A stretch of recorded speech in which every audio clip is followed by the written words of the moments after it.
ఓం శాంతి. ఓం శాంతి. ఓం శాంతి.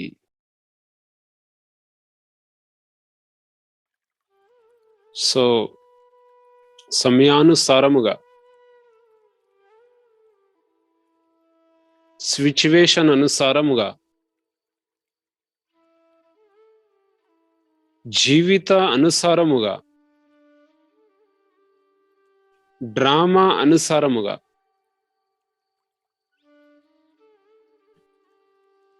వ్యవహారం అనుసారముగా సంస్కారాల యొక్క అనుసారముగా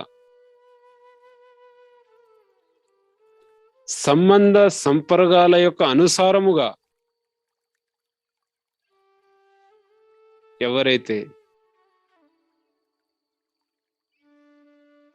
జీవితాన్ని జీవించగలుగుతారో, జీవితాన్ని జీవించేటటువంటి అలవాటు పెట్టుకుంటారో వారు జీవితంలో ఏవైతే కావాలనుకుంటారో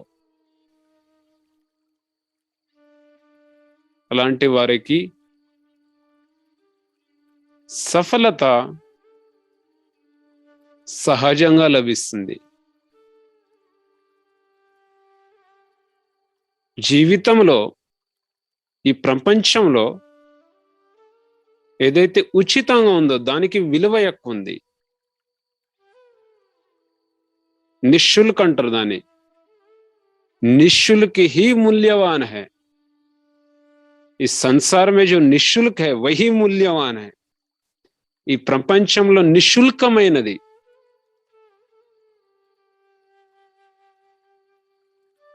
ఫ్రీగా వచ్చాయి, అది చాలా అమూల్యమైనవి.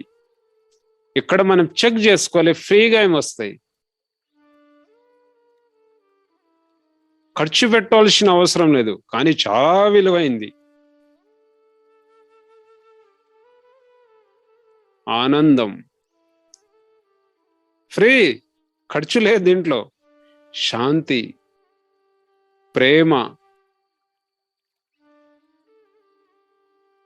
స్వచ్ఛత, ఇందులో ఖర్చు లేదు కానీ శ్రమ ఉంది.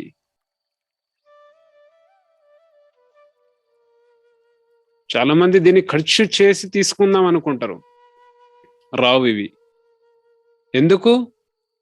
ఇది నా ఆత్మకి నిజ స్వరూపం, అసలు స్వరూపం, నా ఆత్మకి ప్రాపర్టీ. ఈ జీవితం ఏదైతే లభించిందో, ఎటు పోయినా, ఏ రూటుకు పోయినా, ఏ రూపానికి వెళ్ళినా, ఏ రూపంలో వెళ్ళినా నేను కోరుకునేది ఇదే.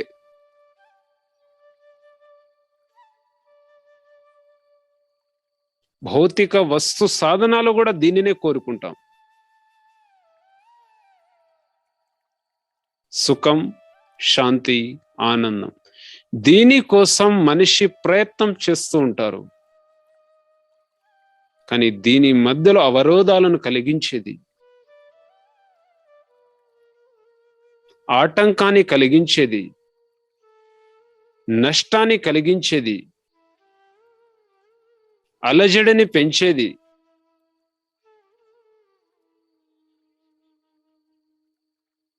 ఏంటిది?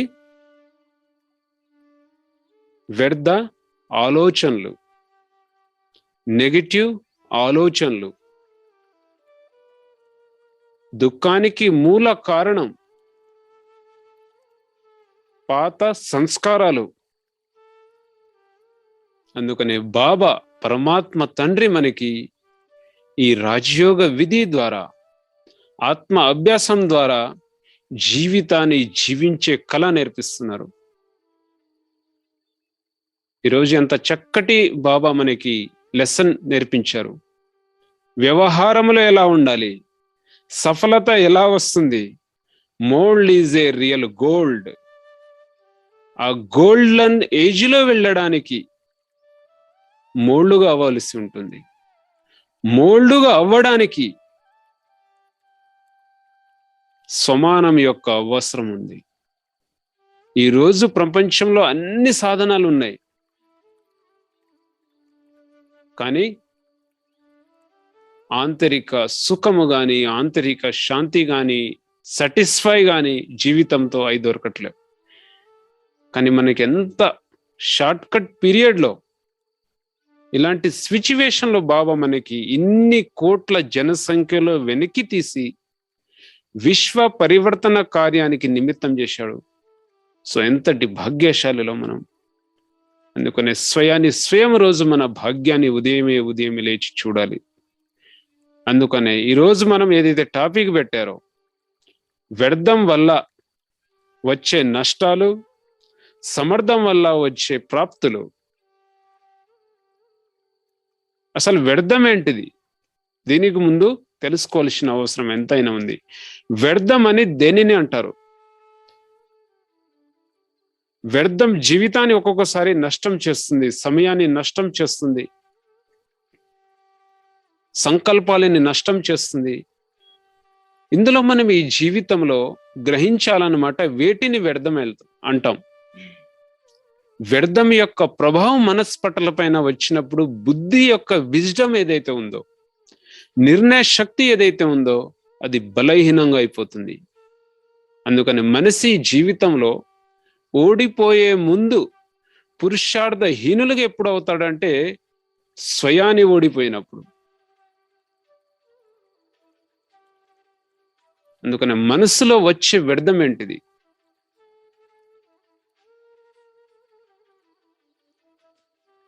అసలు వ్యర్థం అనే దేనిని అంటాం? ఎక్కడెక్కడైతే నష్టం అనిపిస్తుందో, ఏ విషయాల ద్వారా, ఏ వస్తువుల ద్వారా అయితే నష్టం అనిపిస్తుందో అది వ్యర్థం. ఎక్కడైతే హర్ట్ అవుతాం కదా మనం, మన ఫీలింగ్స్ కి, లేకపోతే ఇతరుల యొక్క ఫీలింగ్స్ మనం హర్ట్ చేశామనుకోండి, అది వ్యర్థం. దుఃఖాన్ని కలిగించేది వ్యర్థం, దుఃఖాన్ని తీసుకునేది వ్యర్థం.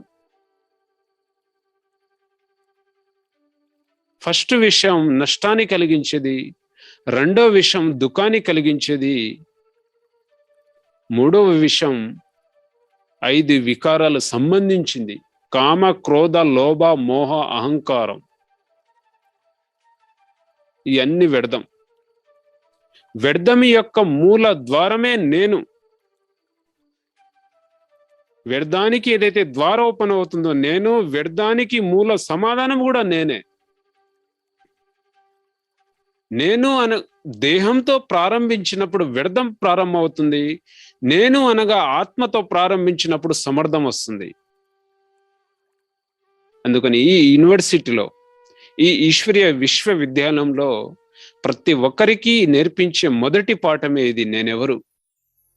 ఈ పాఠంలో మనం ఎప్పుడైతే పర్ఫెక్ట్ అవుతామో దానికి వచ్చే సమాధానం ఏంటంటే నేను ఎలాంటి ఆత్మను. నేను ఎవరనగానే ఆత్మ వస్తుంది, కానీ పాఠం వెనక సంపన్నమైంది నేను ఎలాంటి ఆత్మను, నేను సమర్థవాన్ ఆత్మను. సమాధానం ఇది. నేను చక్రవర్తి ఆత్మను, నేను సర్వశక్తివంతుడైన తండ్రి సంతానాన్ని. మాస్టర్ సర్వశక్తివాన్ ఆత్మను.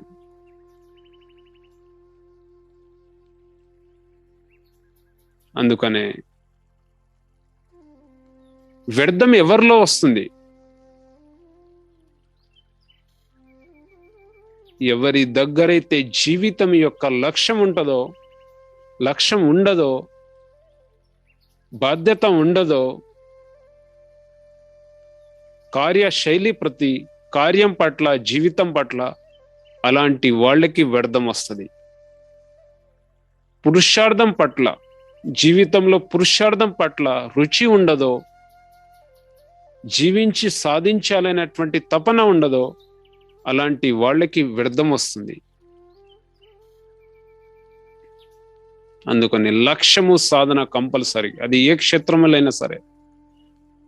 లక్ష్యము లేని సాధన, లేని సాధన అనగా అభ్యాసము. జీవితం లభించిందంటే ముందుకు సాగడానికి, ఆగడానికి కాదు, ఇక్కడ ఆపడానికి కాదు. అందుకని జీవితంలో ముందుకు వెళ్ళడానికి ఫోకస్ అవసరం.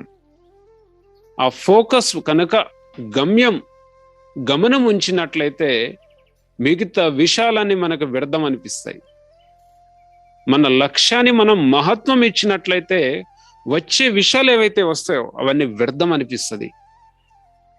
లక్ష్యం పైన, బాధ్యత పైన నిష్ఠ కనుక ఉన్నట్లయితే స్థితి ఎలా వస్తుందంటే చూస్తూ చూడకుండా, వింటూ వినకుండా. ఎందుకంటే ముందు ఫోకస్ వస్తుంది. అందుకని అర్జునునికి చెప్పారు కదా ద్రోణాచార్యుడు, 5 పాండవుల కథ చెప్తారు కదా. 5 పాండవులకి బాణమేమంటారు, అందరికేమో పిట్ట కనిపిస్తుంది. చెట్టు పైన, కొమ్మ పైన ఏం కనిపిస్తుంది చూడండి అంటే కొంతమందికి పిట్ట కనిపిస్తుంది, కొంతమందికి ఏం కనిపిస్తుంది, పిట్ట యొక్క రెప్ప కనిపిస్తుంది, నయనాలు. కానీ అర్జునుడికి ఏమి కనిపించింది, బిందు. పిట్ట యొక్క నయనాల్లో ఉన్న బిందు మాత్రమే కనిపిస్తుంది, 1000 గురి. అంటే సారం ఏందంటే, అర్థం ఏంటంటే మనకు ఫోకస్ కనిపించాలి. లైఫ్ ఫోకస్ లేకపోతే ఏమవుతుంది, పరిభ్రమిస్తాం. లక్ష్యం లేకపోతే పరిభ్రమిస్తుంది మనసు. పరిభ్రమించినప్పుడు ఆలోచనలు వస్తాయి, ప్రపంచిక ఆలోచనలు, పరదర్శన ఆలోచనలు. లక్ష్యము, బాధ్యత గనక ఉన్నట్లయితే సమయం ఉండదు వ్యర్థానికి. అందుకని ఈరోజు బాబా ఏం చెప్పారు, మనసు దినచర్య చేయండి.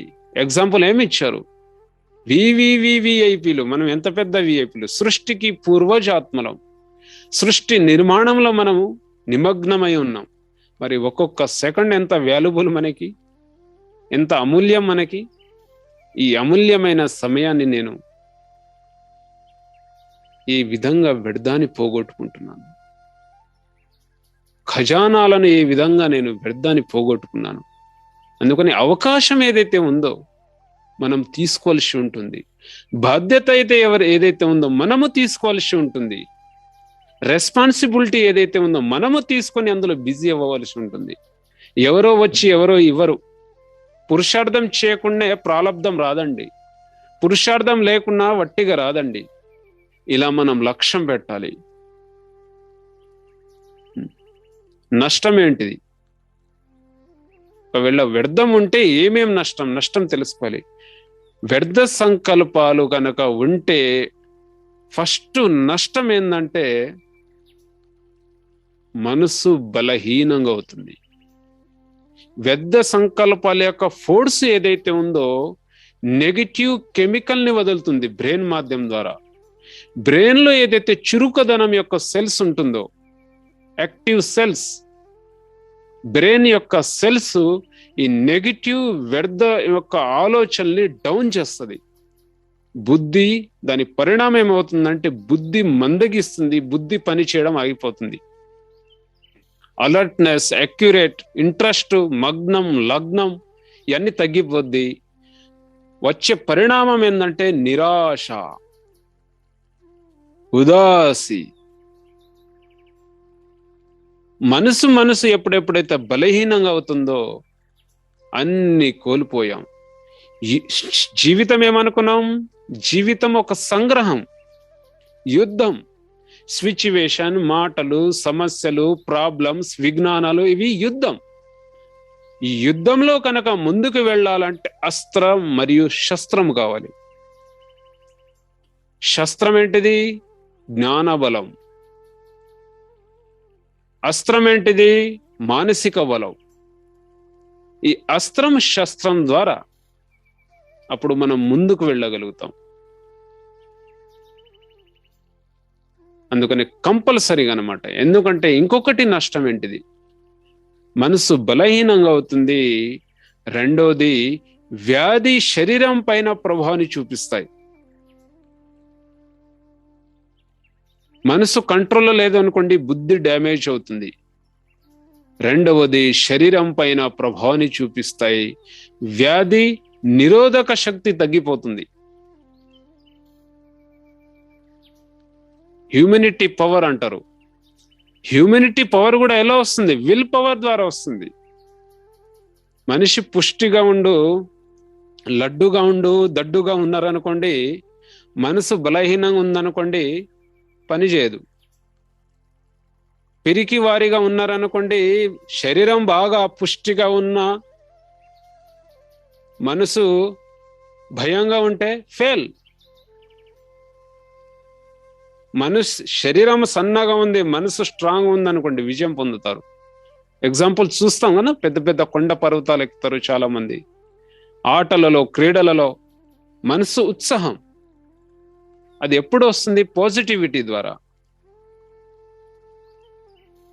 ఇంకొకటి, వ్యర్థ ఆలోచనల ద్వారా మానసిక రోగాల యొక్క ఉత్పన్నం అవుతుంది. ఈ రోజులు ఈ కేసులు బాగా పెరిగిపోతుంది. డిప్రెషన్. మందులు ఎక్కడ ఉండవండి. అందుకనే 2 రకాల ద్వంద్వం మన మనసులో నడుస్తుంది. మనసులో 4 రకాల ఆలోచనలు నడుస్తుంది. ఒక గ్రూప్ తీయండి, ఈ రెండిటి యుద్ధం. వ్యర్థం యొక్క గ్రూపులో ఏమేమి వస్తాయి చూడండి. ఆలోచనలు, సాధారణమైన ఆలోచనలు, అంటే ఏ కార్యంతో అవసరం లేదు అవన్నీ, జీవితంతో అవసరం లేదు అవన్నీ సాధారణ ఆలోచనలు మామూలుగా. రెండవది వ్యర్థ ఆలోచనలు, మూడవది బలహీన ఆలోచనలు, నాలుగవది చెడు ఆలోచనలు. ఇవి మనసుకి పాయిజన్, ఆత్మకి పాయిజన్, విషం. ఈ విషాన్ని కనుక మనం ఎంత తీసుకుంటే అంత బ్రెయిన్ డ్యామేజ్ అవుతుంది. వ్యవహారములో చికాకు వచ్చేస్తుంది. శుభ భావన ఇవ్వలేం, సద్గుణాలను చూడలేం. సంతోషం అంటారా, 10 కిలోమీటర్ దూరం పారిపోతుంది సంతోషం, దగ్గర రాదిగా. ఇంకెవరైనా వ్యవహారంలో మాట్లాడితే దుఃఖాన్ని కలిగించే మాటలు మాట్లాడతాం. అన్ని పోయింది, ఇంకేం లేదు. ఎవరైనా చేస్తూ ఉన్నారు పురుషార్థం, వాళ్ళని చూసి సంతోషిస్తారంటే ఈర్ష్య వస్తుంది. ఎందుకంటే దుఃఖాన్ని కలిగించి దుఃఖంలో ఉన్నా కదా, దీని యొక్క ప్రభావం ఇది లైఫ్లో. అని బాబా మనకి ఎలాంటి సంకల్పాలు చేయాలని నేర్పిస్తారు. శ్రేష్ఠ సంకల్పాలే. సాధారణ సంకల్పాల బదులుగా శ్రేష్ఠ సంకల్పాలు, వ్యర్థ సంకల్పాల బదులుగా శక్తిశాలి సంకల్పాలు, బలహీన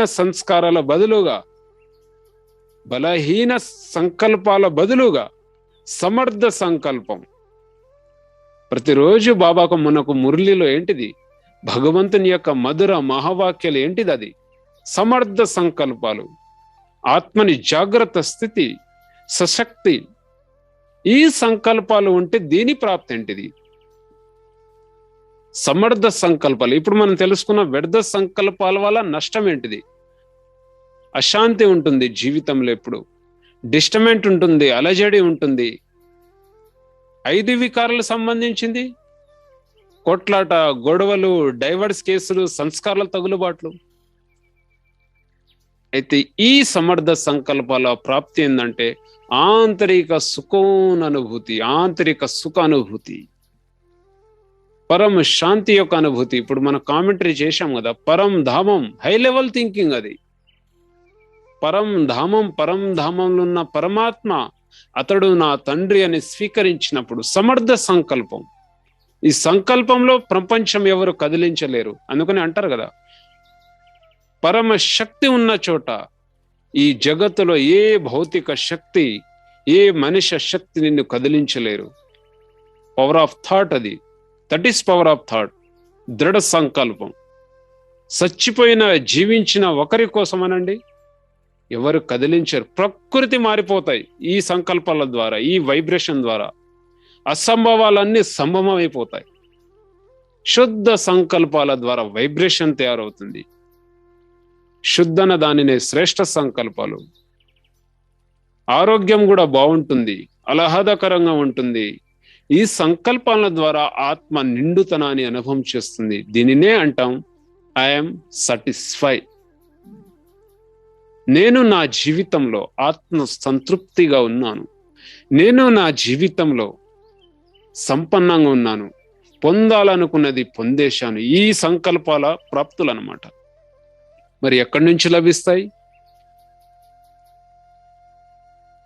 ఇవన్నీ? ఎక్కడి నుంచి లభిస్తాయి? క్వశ్చన్ ఇక్కడ ఉత్పన్నం అవుతుంది. ఈ ప్రపంచంలో సర్వ సమర్థుడు ఎవరు? ఈ ప్రపంచంలో సర్వ సమర్థుడు పరమాత్మ. ఆ పరమాత్మతో కనెక్షన్ జోడించినప్పుడు సైన్స్ లో కూడా అంటారు కదా, ఎవరి గురించి అయితే ఆలోచిస్తారో వారిలాగా అయిపోతాం, ఎవరి గురించి అయితే ఆలోచిస్తారో వారి గుణాలు వచ్చేస్తాయి. ఈరోజు మనసు బలహీనంగా అవ్వడానికి, డిస్టర్బెంట్ అవ్వడానికి, ఒత్తిడి అవ్వడానికి, సంబంధాలు సంస్కారాలు తగులుబాట్లు అవ్వడానికి కారణం ఏందయ్యా అంటే వాళ్ళ గురించి మనన చింతన చేసినప్పుడు, వాళ్ళ గురించి ఆలోచించినప్పుడు.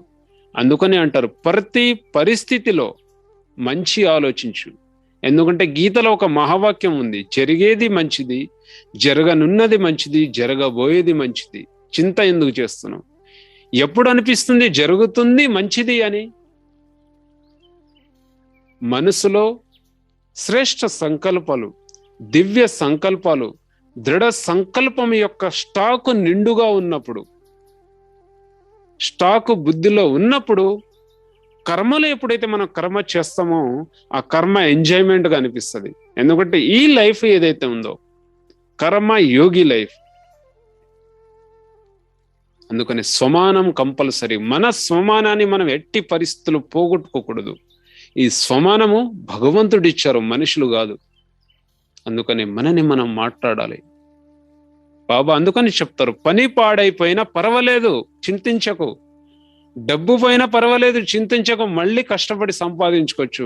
పని పాడైపోతే మళ్ళీ మళ్ళీ నేర్చుకోవచ్చు, మళ్ళీ మళ్ళీ పాడైపోతాయి. కానీ మనసు పాడైపోతే ఎవరు బాగు చేయలేరు ఈ ప్రపంచంలో.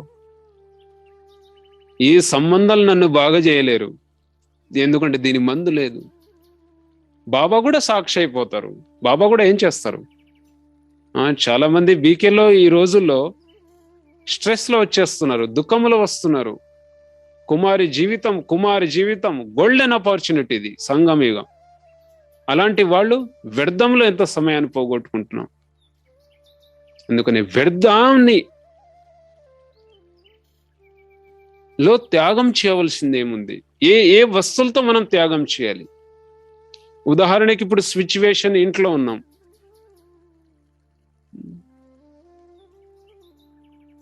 భార్య జ్ఞానంలో ఉంది, భర్త జ్ఞానంలో లేరు.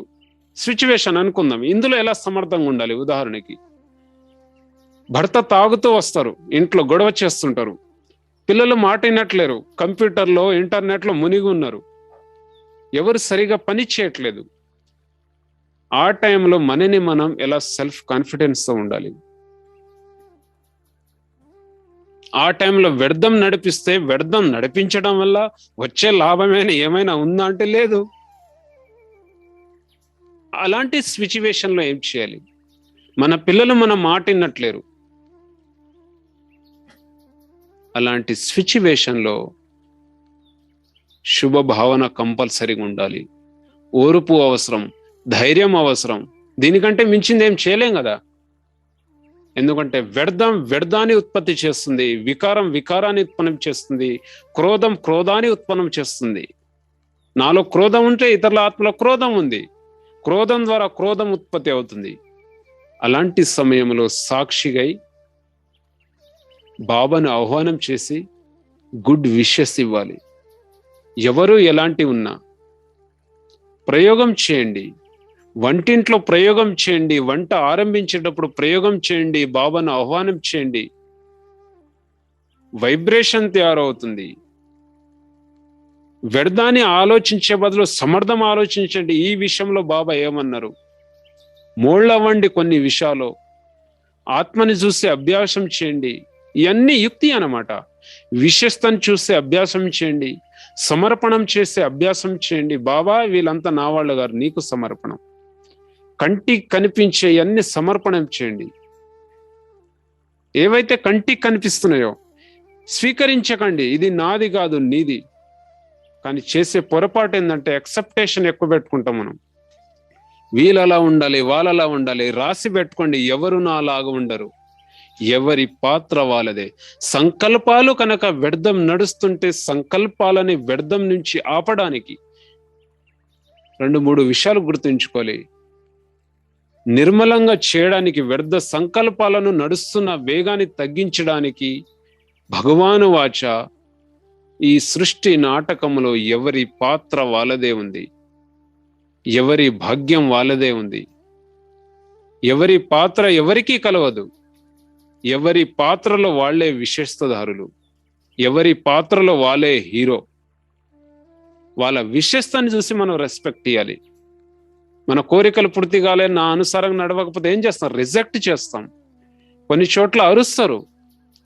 మన పెద్దవాళ్ళు ఉన్నారు, వాళ్ళతోటే ఉండాలి. చూడండి, వండర్ ఇది. దాటి ఎక్కడికి వెళ్ళలేం, దూరం వెళ్ళలేం. కానీ ఏం చేయాలి? అలాంటి టైంలో బాబాకి సమర్పణం చేయాలి. కొన్నిసార్లు వాళ్ళు ఏదో చెప్తుంటారు, ఫీలింగ్ లో రావద్దు, స్వీకరించొద్దు. చెప్పాం కదా, నష్టాన్ని కలిగించే, వ్యర్థాన్ని కలిగించే, దుఃఖం ఇచ్చే ఆలోచనల నుండి ముక్తిగా ఉండాలి. డోంట్ కేర్ చేయాలి. డోంట్ కేర్ చేయాలంటే ఎక్సెప్టేషన్ ఏదైతే పెట్టుకుంటున్నాం, వీళ్ళు ఇలా ఉండాలి, వాళ్ళు అలా ఉండాలి అని కరెక్ట్ చేస్తున్నాం కదా, అక్కడ పొరపాటు చేస్తున్నాం. శివబాబు ఎప్పుడైనా కరెక్ట్ చేస్తాడా? వివరిస్తాడు ఆయన. ఎన్ని అవగుణాలున్నా శుభావన పెడతారు. మధురమైన పిల్లలు అన్నారు మనకి. ఓర్పు అవసరం, శుభ వైబ్రేషన్ అవసరం. ఎందుకంటే జరుగుతుంది మంచిది, ఇక్కడ జరగబోయేది మంచి. ఈ రోజు మారకపోయినా రేపు మారుతుంది. సమయం ఒకలాగా ఉండదు. రాత్రి ఉందంటే పగలు రావాల్సింది, పగలు ఉందంటే రాత్రి రావాల్సింది. ప్రతి ఆత్మ తమ తమ భాగ్యము అనుసారంగా, తమ ఇంట్రెస్ట్ అనుసారంగా చేస్తుంది. మన ఇంట్రెస్ట్ లేదు, ఒకసారి 2 సార్లు ఆపుతామండి. ఇంట్రెస్ట్ అందులో ఉందనుకోండి, ఎవరి ఇంట్రెస్ట్ వాళ్ళకు ఉంది, వాళ్ళ ఇంట్రెస్ట్ని ఆపలేం కదా మనం.